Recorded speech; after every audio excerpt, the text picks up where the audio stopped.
لیکن اس کے باوجود وہ سب سے زیادہ طاقتور سمجھتا اپنے آپ کو. کیوں؟ کیونکہ وہ جانتا ہے کہ میں اکیلے نہیں آیا ہوں، میں سرکاری ڈیوٹی پر ہوں اور میرے ساتھ سرکار کی مدد ہے.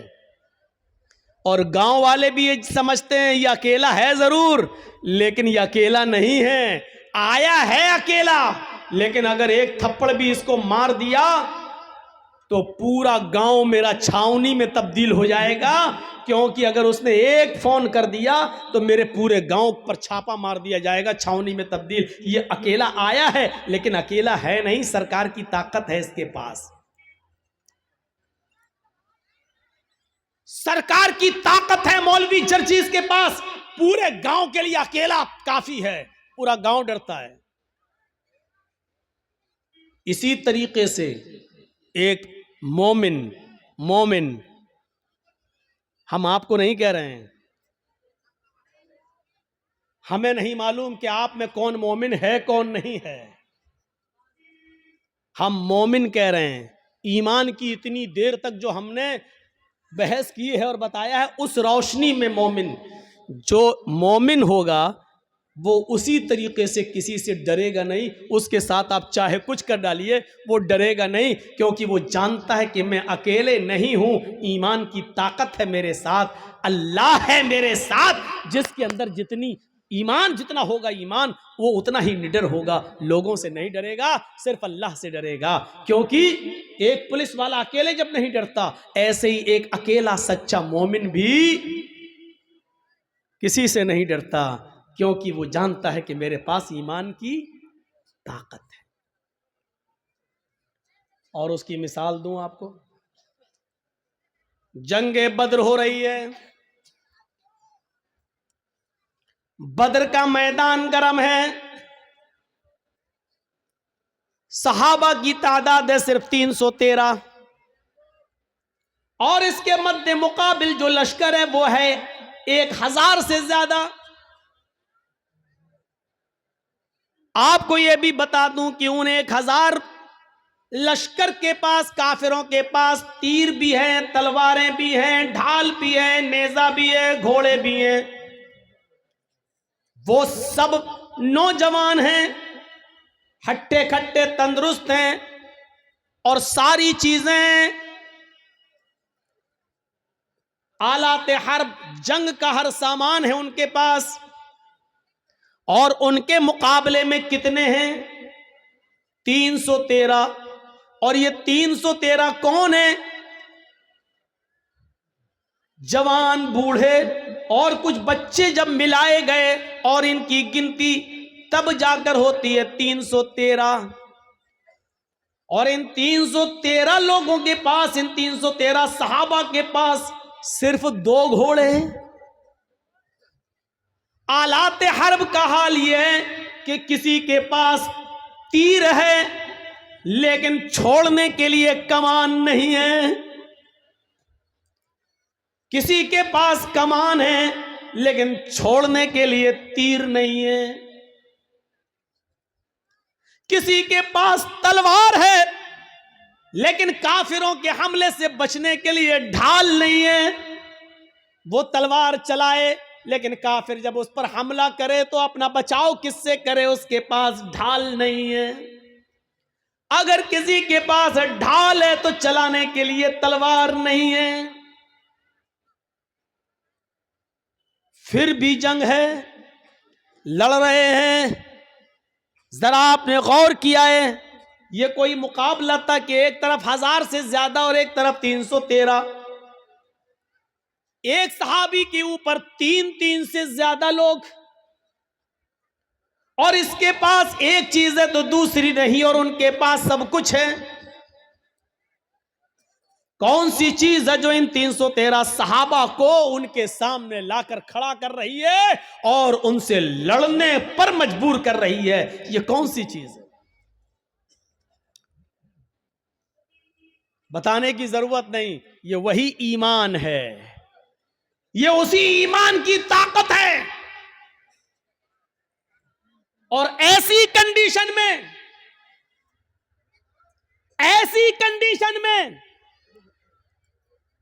اللہ کے نبی صلی اللہ علیہ وسلم کا سر سجدے میں ہے زمین پر.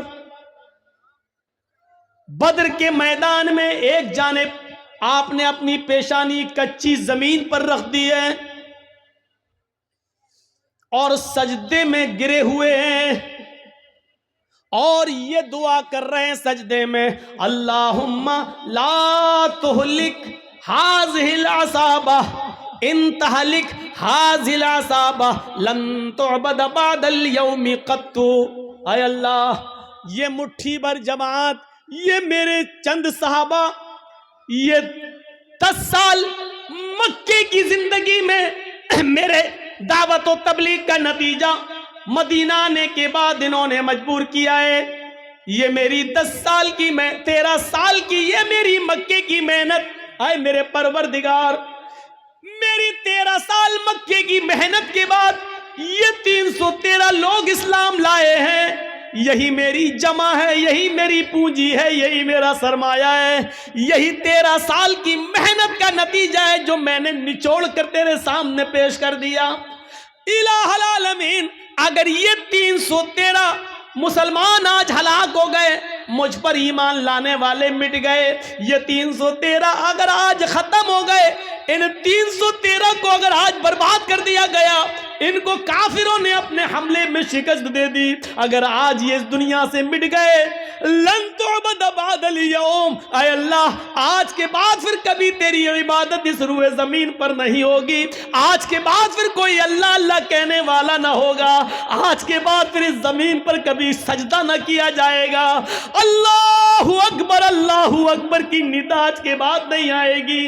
اے اللہ, اگر تو چاہتا ہے کہ قیامت کی صبح تک تیرا نام تیرا دین باقی رہے تو ان 313 مسلمانوں کی حفاظت فرما. یہ میری 13 سال کی محنت کا نتیجہ ہے, اے اللہ تو ان کی حفاظت فرما. یہ نبی کی اس وقت کی دعا بھی تھی جو سجدے میں آپ نے پڑھی تھی. سجدے میں اکیلے اور تنہا سجدے میں ہم بھی دعا کرتے ہیں, کچھ نہیں ہوتا. یا ربی یا ربی یا ربی, اے اللہ مجھے یہ دے, مجھے یہ دے, مجھے یہ دے. اوپر سے آواز آتی ہے, میرے بندے میں تجھے کیا دوں, مانگ تو یہ رہا ہے لیکن دوں تو کیسے دوں. مطعمہ حرام, جو کھانا کھا کر آیا ہے وہ حرام ہے. ومشربہ حرام, جو پی کر آیا ہے وہ بھی حرام کا ہے. وملبسہ حرام, جو کپڑا پہن کے آیا ہے وہ بھی حرام کی کمائی کا ہے. وغذی بالحرام, تیرے جسم میں جو خون دوڑ رہا ہے وہ حرام کمائی کھا کھا کر اسی کا بنا ہوا خون تیرے جسم میں دوڑ رہا ہے. فَأَنَّا يُسْتَجَابُ لِذَلِكَ, او میرے بندے میں تیری دعا سنوں تو کہاں سے سنوں, تو پورا کا پورا ناپاک ہے. کھانا تیرا ناپاک, کپڑا ناپاک, پانی ناپاک, بدن میں جو خون دوڑ رہا ہے وہ نجس و ناپاک. آئے میرے بندے میں تیری دعا سنوں تو کہاں سے سنوں. اللہ سنتا نہیں ہے, ایسے سن لے گا اللہ.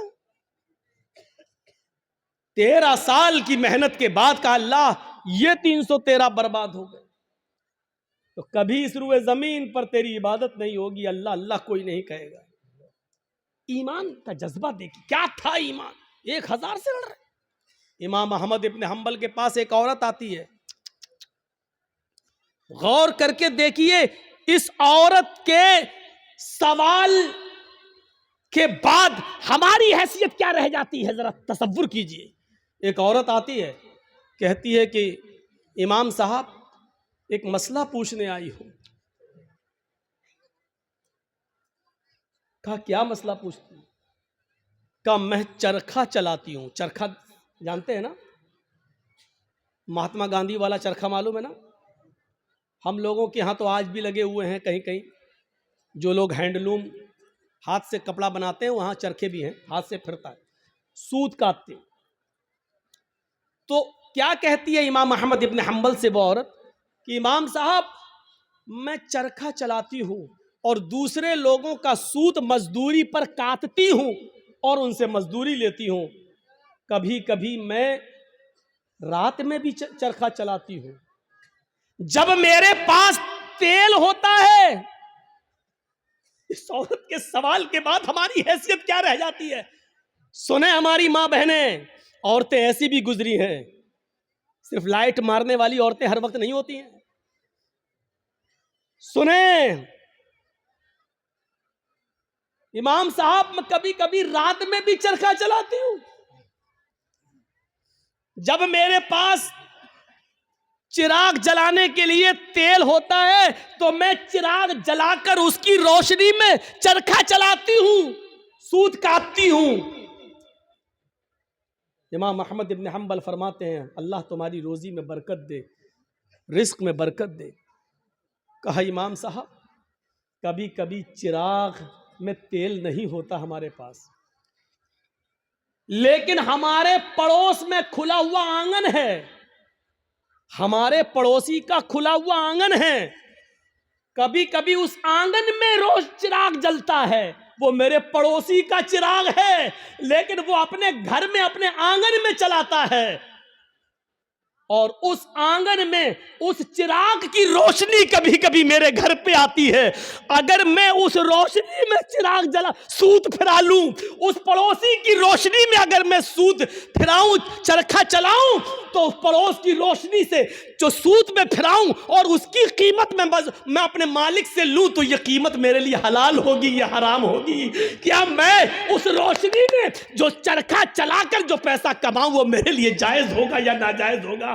تصور کرو امام احمد ابن حنبل غش کھا کے چکر کھا کے گر جاتے ہیں کہ اس دنیا میں اس دور میں ایسی عورتیں بھی موجود ہیں جو تقوی کا ایسا معیار اپنے اندر پیدا کی ہوئی ہیں، ایسا معیار اپنے اندر پیدا کی ہوئی ہیں. اس تقوی کی روشنی میں ذرا تصور کرو ہم کہاں ہیں، ہماری روزی کیا ہے، ہمارا مال کیا ہے، ہماری انکم کیا ہے، ہماری انکم آ کہاں سے رہی ہے. اس عورت کے سوال کے بعد ہم تصور کریں کہ ہم کہاں کھڑے ہیں.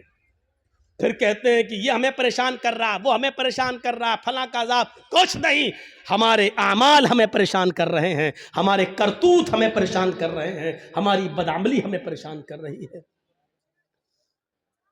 احمد ابن حنبل رحمۃ اللہ علیہ نے کوئی جواب نہیں، صرف اتنا کہا اے اللہ کی بندی، اگر تمہیں لگتا ہے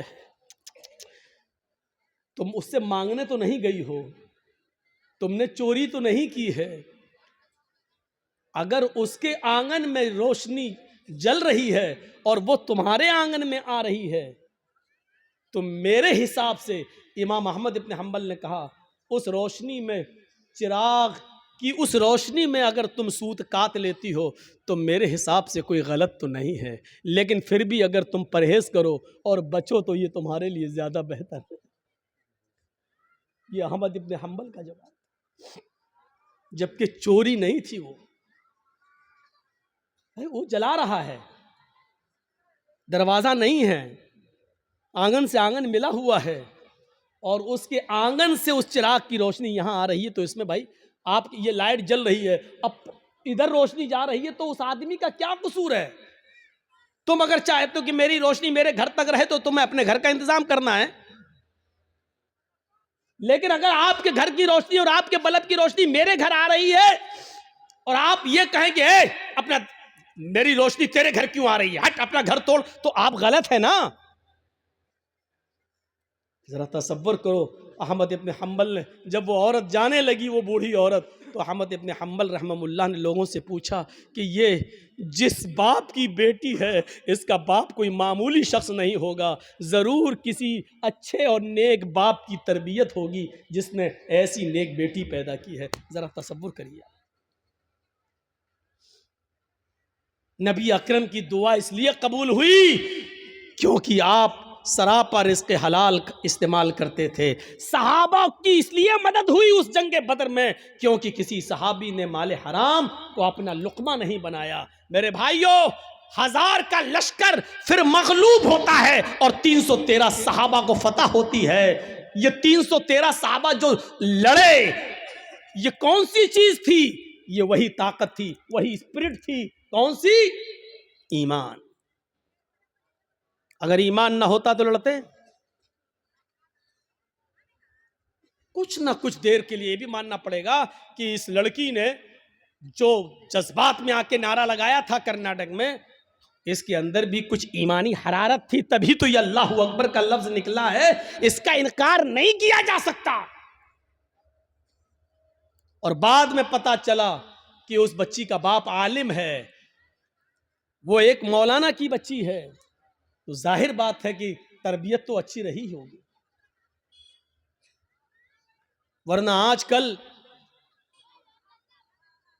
سیاسی لیڈروں کی لڑکیاں کہاں نعرہ لگائیں گے اللہ اکبر؟ وہ تو وقت کے دھارے میں بہتے ہیں، وہ تو ہندو لوگوں کا ووٹ لینے کے لیے مندر میں ٹیکا بھی لگوا لیں گے، وہ تو مورتی کے سامنے بھی کھڑے ہو جائیں گے کیونکہ ہمیں ان کا ووٹ چاہیے۔ تو تربیت کا بھی فرق ہوتا ہے، ہم اپنی اولاد کو کون سی تربیت دے رہے ہیں، کیسی تربیت ہونی چاہیے، اس پر ہمیں غور کرنا چاہیے۔ جنگ خندق کے بارے میں کبھی سوچا آپ نے؟ جنگ خندق میں کتنے مسلمان تھے؟ آپ سے اگر سوال کریں تو شاید بہت کم لوگوں کو معلوم ہو، صرف 3000 صحابہ، 3000، اور ان 3000 صحابہ کا مقابلہ کتنے کافروں سے تھا، کتنے یہودیوں سے تھا؟ 10,000 کا لشکر۔ کوئی تقابل ہے؟ کوئی مقابلہ ہے؟ ایک طرف 3000، ایک طرف 10,000، وہ ہتھیاروں سے لیس، یہ بیچارے فل ہتھیار نہیں۔ ان 3000 صحابہ کو جنگ خندق پر کافروں سے لڑنے کے لیے اپنی رضامندی کا اظہار جو انہوں نے کیا، یہ 3000 صحابہ کے دل میں جو 10,000 کا خوف نہیں تھا، وہ خوف نکالنے والی طاقت کیا تھی؟ اگر آپ سے سوال کریں تو میری اتنی تقریر کے بعد جو 1 گھنٹے سے زیادہ بولتے ہوئے مجھے ہو گیا، آپ اس نتیجے پر پہنچ گئے ہوں گے کہ 3000 صحابہ جو 10,000 کے مقابلے میں کھڑے ہوئے ہیں اور لڑ رہے ہیں، یہ صرف ایمان کی طاقت تھی، وہ 10,000 سے نہیں ڈر رہے ہیں، وہ صرف ایمان کی طاقت ہے۔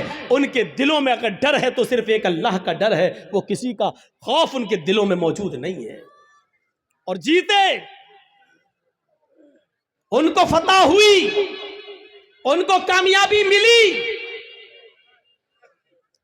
ہم یہ ساری چیزیں بھول جاتے ہیں، ہمیں اس بات کا احساس نہیں ہوتا ہے۔ بھیا جلدی نکل جاؤ، بتاؤ یہ کہاں جا رہا ہوگا؟ اس کی تو شادی بھی نہیں ہوئی ہے، کہاں بھاگ رہا ہے؟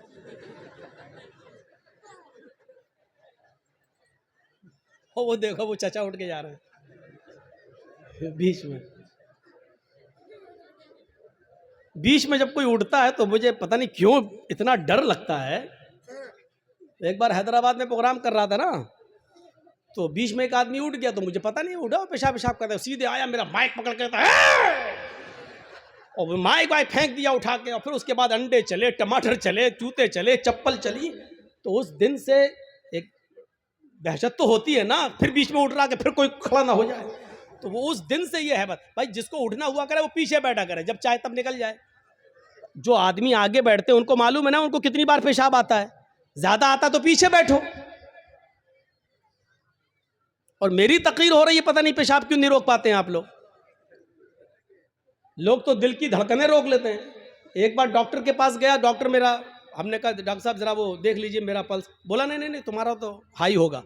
ہم نے کہا ارے دیکھ لیجئے ڈاکٹر صاحب، اس کے بعد دوا، لیکن آپ، میں مان نہیں سکتا، ہمیں وہ تھرمامیٹر لگانے کی ضرورت ہی نہیں ہے، آپ کا پلس دیکھنا ہی نہیں ہے، آپ کا وہ کیا بولتے ہیں اس کو، بی پی، وہ آپ کا ہائی ہوگا، کچھ بڑا ہی ہوگا، نیچے نہیں ہو سکتا ہے۔ میں نے کہا ڈاکٹر صاحب سن پڑ رہے ہیں، ہاتھ پیر ذرا کپ کپی سی ہو رہی ہے۔ کہتا کہ جب آپ کی تقریر سن کے ہم لوگوں کے لیول ہائی ہو جاتے ہیں، ہم لوگوں کا بی پی ہائی ہو جاتا ہے، تو آپ کا کیسے لو ہو سکتا ہے؟ اس نے چیک نہیں کیا، اللہ کی قسم چیک نہیں کیا، ایسی دوا دی، بولا آپ کا نہیں کریں گے، ہمیں قسم ہے ہم بھی نہیں کریں گے آپ کا، اور نہیں کیا۔ پتہ نہیں، وہ دیکھو بیچارے، دیکھو اب کیا کریں گے گھر جا کر۔ اچھا جتنا بولتے ہیں اتنا اور لوگ اٹھتے ہیں۔ تھوڑی دیر بیٹھ جاؤ بھائی، تھوڑی دیر بیٹھ جاؤ، اب ان کو کیا بولیں ہم۔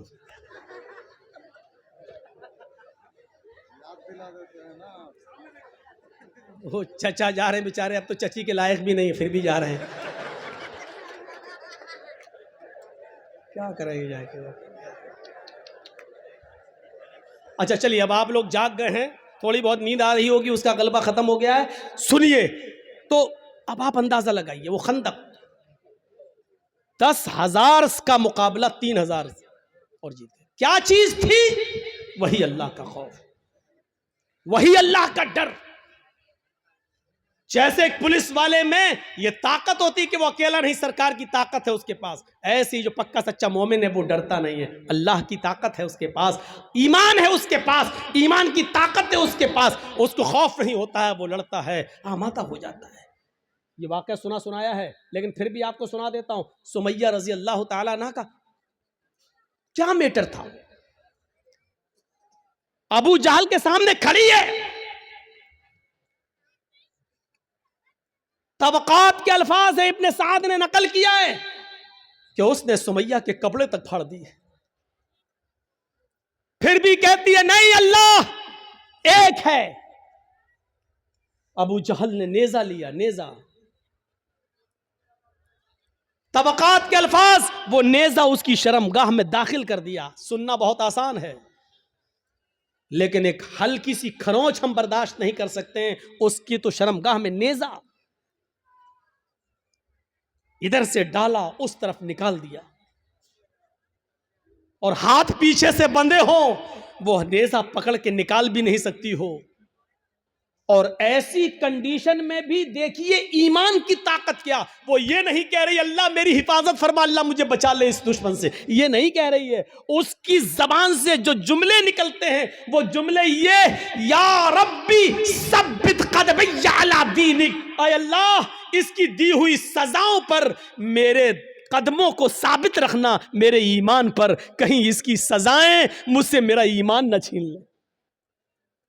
جان جا رہی جائے، روح نکلتی نکل جائے، لیکن ایمان، میری آخری حالت میں ایمان نہ نکل جائے، کہیں ایسا نہ ہو کہ اس کی دی ہوئی تکلیفیں میں جھک جاؤں اور اس کی بات مان لوں اور ایمان سے ہاتھ دھو بیٹھوں، ایسا نہ ہو کہیں۔ ثبت قدمی علی دینک، اے اللہ اپنے دین پر، اپنے اس ایمان پر میرے دل کو ثابت قدم رکھنا، میرے قدم کو ثابت رکھنا، میں بہکنے نہ پاؤں، ایمان مجھ سے نہ چھین لیا جائے۔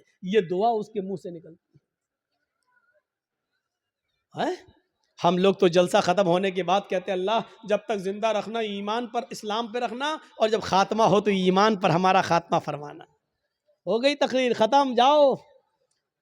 اب 1 سال کے بعد جب جرجیت صاحب آئیں گے تب تک آپ اسلام پہ عمل کریں گے، کوئی مر گیا تو وہ ایمان پر اس کا خاتمہ ہوا ہے۔ ہم نے سب کچھ دعاؤں کو ہی سمجھ لیا ہے۔ صحابہ کرام سب کچھ کرنے کے بعد دعا کرتے تھے۔ اللہ کے رسول پہلے اللہ پر بھروسہ کیے، 313 لوگوں کو نکال کے لائے، 313 صحابہ نے اپنی زندگی اپنی ہتھیلی پر رکھ لی، سر پہ کفن باندھ لیا کہ اب گھر لوٹ کے نہیں جانا ہے۔ 1000 کا لشکر سامنے، اب اللہ کے نبی دعا کر رہے ہیں کہ اللہ اگر یہ 313 مٹ گئے تو کبھی زندگی میں تیرا نام لینے والا کوئی نہیں ہوگا۔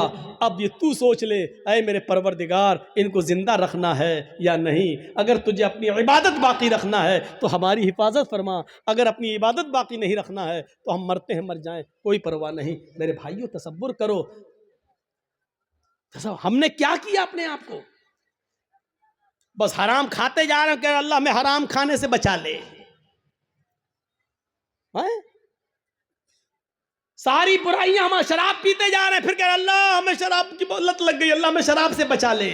اللہ کے بندے پہلے سب کچھ چھوڑ پھر دعا کر، اللہ کے بندے پہلے حرام چھوڑ اور حلال کھا اور اس کے بعد دعا کر کہ اللہ مجھے اب جو حلال کھایا ہے اسی پر قائم رکھنا، اے اللہ حرام کا لقمہ میرے حلق کے نیچے نہ اترنے پائے۔ اب دعا کرو، حرام کھاتے جاؤ اور دعا کرو اللہ حرام سے بچا لے، شراب پیتے رہو اور دعا کرو اللہ شراب سے بچا لے، بے پردگی کے ساتھ ہماری ماں بہن بیٹیاں نکلتی رہو اور دعا کرے اللہ ہمیں پردہ کرنے کی توفیق عطا فرما۔ زندگی میں نہیں ملے گی ایسی توفیق۔ ان اللہ لا یغیر ما بقوم حتی یغیروا ما بانفسہم، اللہ کسی قوم کی حالت اس وقت تک نہیں بدلتا جب تک کہ کوئی قوم اپنی حالت کو خود بدلنے کی فکر نہیں کرتی ہے. پہلے ہمیں چینج ہونا پڑے گا، پہلے ہمیں بدلنا پڑے گا. پہلے زمانے کی عورتیں اگر اپنے بچوں کو بد دعا بھی دیتی تھی تو اس میں بھی دعا نکلتی تھی. بچہ شرارت کر رہا ہے، کبھی یہ کبھی وہ اٹھایا پھینک دیا، کبھی ماں پریشان، ہائے ہائے ہائے ماں پریشان، اور ماں نے غصے میں اپنے انداز میں بد دعا دی. لیکن آپ اس کو بد دعا نہیں کہہ سکتے ہو. جب دیکھا کہ بچہ بہت شرارت کر رہا ہے تو بد دعا دیتے ہوئے کہا اللہ تجھے کعبے کا امام بنا دے. غصے میں بد دعا بھی دی تو اس میں بھی دعا چھلک رہی تھی. یعنی اس زمانے کی عورتوں کو غصے میں بھی ایسی بد دعائیں نہیں معلوم تھی کہ جو بچوں کی زندگی تباہ کر دے. ہماری ماؤں کی زبان سے کیا نکلتا؟ کتے مر جاؤ. پریشان کر کے رکھ دیا. اب کتا کہتی جا رہی ہے، اب یہ نہیں سوچ رہی کہ کتے کی اماں کون ہوئی، لیکن کہہ رہی کتے مر جاؤ. اور پتہ نہیں کیا کیا وہ کہہ دیتی ہے. ایک بچہ شرارت کر رہا ہے اور جب تنگ آ گئی ماں تو غصے میں روتے ہوئے کہتی چل اللہ کرے تجھے کعبے کا امام بنا دے. اور پتہ نہیں کون سی گھڑی میں یہ دعا نکلی اور عرش والے نے اس کو قبول فرمائی، اور وہ بچہ پھر کعبے کا امام بن کر نکلا. اور ایسا امام بنا کہ جس کو آج سدیس کے نام سے یاد کیا جاتا ہے، قاری سدیس، یہ کعبے کے جو امام آج بھی موجود ہیں یہ اسی ماں کی دعا کا نتیجہ ہے جو اس نے غصے میں دی تھی، اور اللہ نے اس بچے کو کعبے کا امام بنایا جو آج بھی کعبے کا امام ہے. ضرور اس ماں نے اپنی حلق کے نیچے کبھی حرام لقمہ نہیں اتارا ہوگا. اگر حرام لقمہ کھایا ہوتا تو یہ دعا قبول نہ ہوتی. ضرور اس ماں کی رگوں میں حلال خون دوڑ رہا تھا، اور حلال خون دوڑنے کی دعا کا نتیجہ تھا کہ وہ بچہ کعبے کا امام بنا. اگر آپ چاہتی ہو کہ ہمارے بچے ابن تیمیہ بنے، ہمارے بچے ثناء اللہ مرسلی بنے، ہمارے بچے ابن قیم بنے، ابن الجوزی بنے، ہمارے بچے احمد ابن حنبل بنے، ہمارے بچے امام مالک کی طرح بنے، تو آئے میری ماں بہنوں، تمہیں اپنی رگوں میں حلال خون دوڑانا پڑے گا، حلال روزی کھانا پڑے گی، رزق حلال کا اہتمام کرنا ہوگا. آدھی روٹی صحیح لیکن حلال. بھوکا سو جانا گوارا ہے لیکن حرام لقمہ کھانا گوارا نہ ہو. تب تمہارے کوکھ سے پیدا ہونے والے بچے ابن تیمیہ بنیں گے، ابن قیم بنیں گے، ثناء اللہ بنیں گے، امام مالک بنیں گے، احمد ابن حنبل بنیں گے. تب بنیں گے. سب کچھ کھاتی رہو اور کہو کہ اللہ ہمارے بچے کو کعبے کا امام بنا دے. نہیں ہو سکتا ہے. یہ تلخ جملے تمہیں سننا پڑیں گے.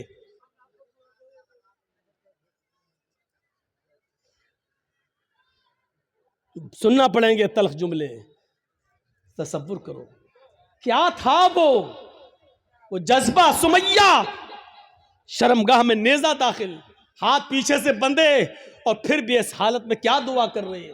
آپ یہ نہیں کہو گے آپ کا بیٹا ہاسپٹل میں بھرتی ہے، وینٹیلیٹر پر رکھا ہوا ہے، یا کوئی باپ وینٹیلیٹر پر رکھا ہے، آپ ہمارے پاس آئیں گے جرجیت صاحب محلدار پاڑا میں آئیں، جمعے کا خطبہ دینا ہے، آپ پرچی لے کے آئیں گے مولانا صاحب جمعے کے خطبے میں کے بعد ہمارے ابو کے لیے دعا کر دیجئے اللہ ان کو شفائے کاملہ عطا فرمائے. ایسے موقع پر بھی آپ کو اس دعا کی فکر ہوگی کہ ہمارے ابو کے لیے دعا کر دو کہ اللہ ان کو شفا دے. لیکن اس موقع پر دعا یہ نہیں ہوگی کہ اللہ رب العالمین سے یہ دعا کیجئے کہ میرے باپ کا خاتمہ ایمان پر ہو، وہ اس دنیا سے جائے تو گناہوں سے پاک و صاف جائے، اللہ میرے باپ کو گناہوں سے توبہ کرنے کی توفیق عطا فرما. یہ دعا آپ نہیں کروائیں گے مسجد کے امام سے اور جرجیت صاحب سے. آپ دعا یہ کروائیں گے کہ کہو اللہ تعالیٰ ان کو شفائے کاملہ اور عاجلہ عطا فرمائے. میں یہ نہیں کہہ رہا ہوں کہ یہ دعا کرنا غلط ہے، جائز ہے، لیکن سنو حضرت سمیہ نے اس موقع پر یہ نہیں کہا اللہ میری حفاظت فرما، اللہ اس نے نیزہ مارا ہے تو مجھے شفا دے، اللہ میری شرمگاہ میں جو زخم ہو گیا ہے اس کو ٹھیک کر دے. اس نے یہ دعا نہیں کی. اس نے دعا یہ کی یا ربی ثبت قدمی علی دینک، اے اللہ اپنے دین پر، اللہ ایمان پر میرے قدم کو ثابت رکھ دے. اے اللہ ایسا نہ ہو کہ اس کی تکلیفیں مجھ سے میرا ایمان چھین لیں. یہ کیا چیز تھی؟ یہ ایمان تھا. یہ ایمان تھا. یہ کون سا جذبہ تھا؟ آئیے ذرا مجھے اس جذبے کی طرف لے کر چلیے اور بتائیے یہ کون سا جذبہ تھا کہ حضرت ابراہیم علیہ السلام کو حکم ہوتا ہے کہ اپنی بیوی